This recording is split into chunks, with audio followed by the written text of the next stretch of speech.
Fjalën e kemi për agresionin serb në Bosnjë dhe Hercegovinë dhe për luftën në Kosovë, dy procese historike të dhunshme që ndonse të zhvilluar në hapësira të ndryshme gjeografike, u drejtuan nga i njëjti projekt ideologjik dhe politik i të njëjtit të regjim shtetëror serb, i konceptuar për të ushtruar dhunë strukturore dhe sistematike ndaj të gjitha atyre që perceptoheshin si të tjerët tojza dhe si pengesë për realizimin e objektivave të tij politike.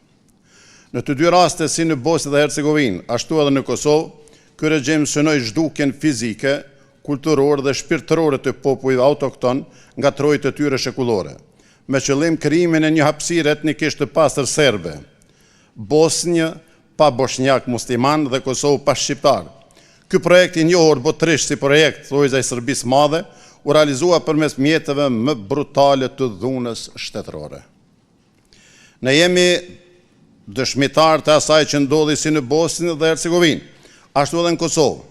Në Bosnjë forca serbe tentuan të zhdukin praninë bosnjake përmes formave më ekstreme të dhunës, ekzekutimeve masive, vrasjeve sistematike, dhunimeve dhe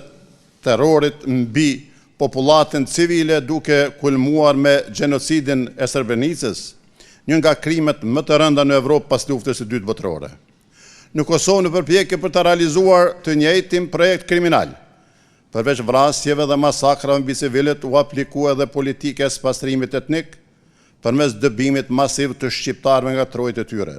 duke përdorur metodën e njohur të tokës së djegur.